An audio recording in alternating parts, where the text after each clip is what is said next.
బజే review. సినిమాలో అశ్విన్ గారు acting అయితే ఎప్పట్లనే రొటీన్ లానే చేశారు, పర్లేదు. అండ్ మూవీలో క్యాస్ట్ విషయానికి వస్తే పర్లేదు, కొంతవరకు పాత యాక్టర్స్ ఉన్నారు. అండ్ అలానే హైపర్ ఆది గారి కామెడీ అయితే వేరే లెవెల్ ఉంటుంది. అండ్ హీరోయిన్ పెర్ఫార్మెన్స్ కూడా పర్లేదు అనిపిస్తుంది. బట్ లవ్ ట్రాక్ మాత్రం సరిగ్గా చూపించే ప్రయత్నం చేయలేకపోయారు డైరెక్టర్ గారు. అండ్ శివుడికి రిఫరెన్స్ గా కొన్ని సీన్స్ వచ్చినా సరే నాకైతే అంతగా ఇంపాక్ట్ అనిపించలేదు మామ. తన లాస్ట్ ఫిలిం అయిన హిడింబా సినిమా చూసి అలాంటి ఎక్స్పెక్టేషన్స్ తోనే వెళ్ళాను మూవీకి.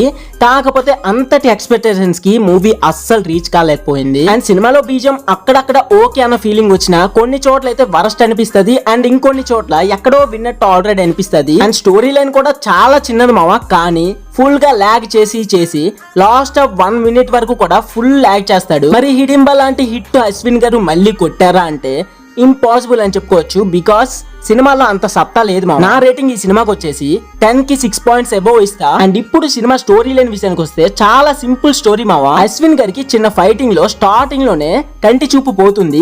ఆఫ్టర్ కంటి చూపు అన్నది డాక్టర్ గారు అనుకోకుండా అన్ఫార్చునేట్లీ మనిషి కళ్ళు కాకుండా కుక్క కళ్ళు పెట్టేస్తారు. అయితే ఆ స్టేట్ లోనే ఒక పెద్ద పోలీస్ ఆఫీసర్ గారి కుక్కది. ఆ కుక్కని ఎవరో చంపేస్తారు. బికాస్ మన ఇండియన్ ఆర్మీని టీకాలు ఇస్తారు కదా, అందులో ఒక సిరం ని యూజ్ చేసి ఇండియన్ ఆర్మీని మొత్తం చంపేయాలని చైనా అండ్ పాకిస్తాన్ తో కొలబరేట్ అవుతాడు డబ్బు కోసం. అయితే ఈ విషయం అంతా కుక్కకి తెలుసు. సో ఆ కుక్క కళ్ళే మన అశ్విన్ గారికి పెట్టుంటారు. కాబట్టి కళ్యాణ్ రామ్ గారి 108 సినిమా స్టోరీ లాగా అక్కడక్కడ పాస్ట్ అన్నది హీరోకి గుర్తొస్తుంటది. ఇంకా ఎవరు చంపారు ఏంటి అన్నది తెలుసుకుంటాడు అంతే.